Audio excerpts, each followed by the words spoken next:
ever been bitten by a mosquito and said, I wonder what gender that was? Probably not, but I have, and I have that answer for you. The mosquito that keeps biting you is a female, and they bite you to get blood as a meal to produce their eggs.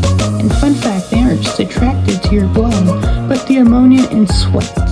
And the males, they eat nectar from plants and are hopelessly bad at finding humans, and they lack the specialized stylet to puncture your skin.